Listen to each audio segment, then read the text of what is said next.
In 21 combined fights, these two men have 21 combined knockouts. So if you're expecting Alexander Semin-like striking, you're not going to get any of that in this fight. Between a couple of guys that you never would have guessed were welterweights, we have the Abdulrazak Alhassan out of Ghana taking on Claudio Ribeiro out of Brazil. And for Ribeiro, if you do look at it, I mean, he was able to get to the top of the mountain with a couple of different promotions. Thunder Fight and then Future before he ended up with Dana White's Contender Series, taking on Ivan Valenzuela. And in that matchup, Valenzuela, the former Lux Fight middleweight champ, I mean, he just looked completely lost. He had Sean Strickland giving him his flowers. He had Sean Strickland in his corner.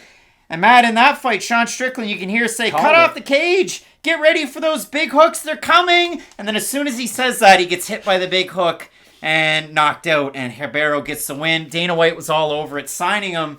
So he gets a well-known commodity in Abdulrazak Alhassan UFC debut. I'm kind of surprised by the matchup, but at the same time, it's a good stage of his career to get him at. Ribeiro's on a bit of a roll, and for Alhassan, he's 1-4 in his last 5. Now, his last time out against Joaquin Buckley, who's rankings adjacent, Alhassan loses that one by split decision, but I mean, the first round was back and forth. You could give it either way. I gave it to Buckley. The second round was definitely Buckley's round. The third round was definitely Alhassan's round. So people split on who won that fight, but for Alhassan, kind of the narrative is he's going to go balls to the wall in the first round, like his fight of the night and the comeback that he had against Munir Lazzez. Exactly. But after that early storm, he will tend to tire. He's got some of the biggest legs you're going to find in MMA, like him, Devin Clark. There's a few others out there. But for Alhassan, his last fight out was his first fight with Elevation Fight Team and not with Fortis MMA. And maybe he had third round cardio. Maybe Buckley got tired. Maybe they kind of fell into the position where Alhassan was on top for a large percentage of the third round. But the one thing I like is Alhassan kind of had a third round to remember in that fight. I think the first part of that, though, was more true than the second part, if we're being honest, though. Because that's the thing. It's pretty difficult to teach an old dog new tricks at 37 years old. Abdulrazak Alhassan has won every single fight of his life by knockout. I don't think all of a sudden he's like, well, I'm training in the mountains, let's not do that anymore. And against Claudio, it might give him a chance to kind of, turn back the clock, give him some of those kicking advantages that he hasn't necessarily had in some of those last few fights. Because for Abdulrazak Alhassan, that's when he is at his best. Yes, his hands have tremendous power, too, and he's able to land them, but when he's able to threaten with his kicks and then make guys walk into his hands, that's when his striking game is really at its best. I don't want to bring this up. Sabah Hamasi, if you're watching this, you're probably going to want to turn this off. Bellator, great. And he's fighting Irish Brennan Ward with Bellator in a few weeks. I can't wait for that fight.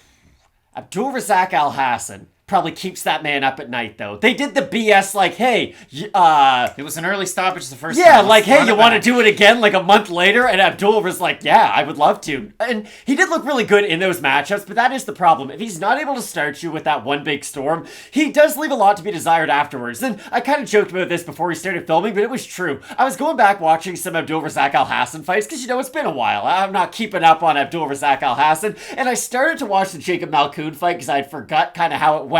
And 45 seconds into it, I'm like, oh no, this is the fight. It was terrible.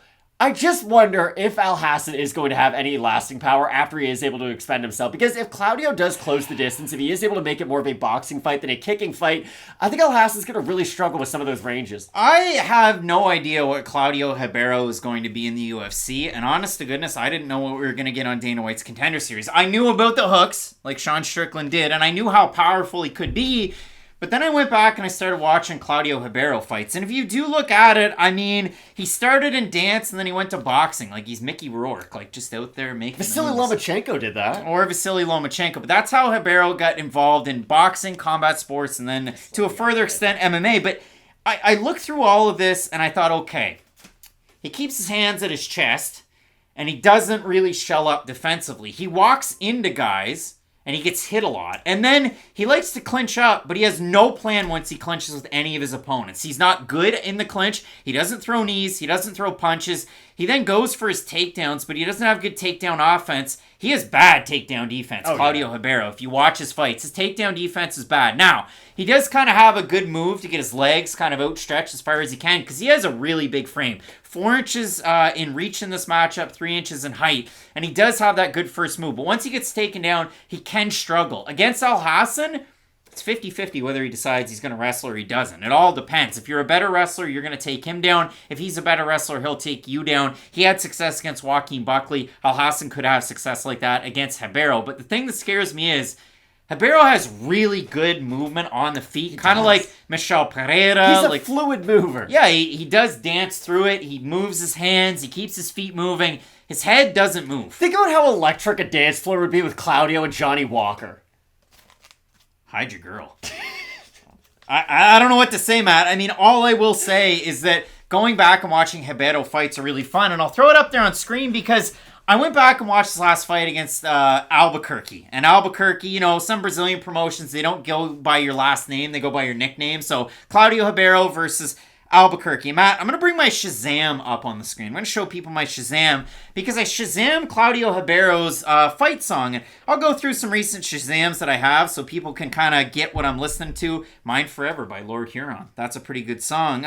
Ian Noe's Pine Grove, Madhouse. That's a good song. The Dreams version by the Electric Peanut Butter Transatlantic Psychedelics. Like, that's a really good song. For the people who asked. I looked up this song, Matt, called No Pain, No Gain by For Profit. Before I looked at this, there was one. Now there's two, Matt. I was the only person that ever Shazam this song. You made history. How does that feel? Shazam history. Like, what? Are they going to send you something to the mail? Where did he find that song? He made it. Little do you know. No Pain, No Gain. Go check them out, I guess. But, Matt, when it comes to this matchup, all this to say that both guys are strikers, both guys are finishers, both guys fight in completely different manners because Alhassan will switch stances to throw hooks, but he's very, very dangerous early on. And Claudio Ribeiro kind of cut from the same cloth, though I saw in his last fight before he fought in Contender Series a 5-round atmosphere. He was able to go out there, get taken down, but then have success later on in the matchup. I like Claudio in this fight against my better judgment, if I'm being completely honest. I just think with the combination of being the bigger athlete, and with this fight probably being contested at boxing range, because that's the thing about Abdulrazak Alhassan. Yes, he has good kicks, but he doesn't throw them in volume. He doesn't necessarily throw in combination either, so I think he's going to have a hard time keeping the fight at range. Now, if he is able to accomplish that, of course he can have success. Chop at the legs, go to the body, have that 3-level attack. I just don't know what he's going to be able to do to keep the pressure of Ribeiro off of him throughout the fight. So I think it could be a really fun fight. Again, any fight that could end by knockout in the first, second, or third round is probably going to be a fun fight to watch, but I do find myself siding with Claudio. Alhassan has 11 first-round knockout wins. That's all of his wins. Claudio has 10 wins, all of them by knockout. 7 of them are in the first round. I accidentally peeked Matt on Tapology at the votes. I slid the mouse down, but 1,249 total votes, 74% Ribeiro, 85% by knockout for the 26% that have Abdulrazak Alhassan, 78% by knockout. I think Abdulrazak Alhassan's going to get a win in the matchup, and everybody's going to tee and laugh at me in the comments section, but my reasoning is for Ribeiro, when he throws that full extension on his kicks and on his punches, it's great, but when he gets in close, it's really bad, and I think that's where he's going to get caught by Alhassan. So you think the distance is going to win it for Alhassan, or for Ribeiro?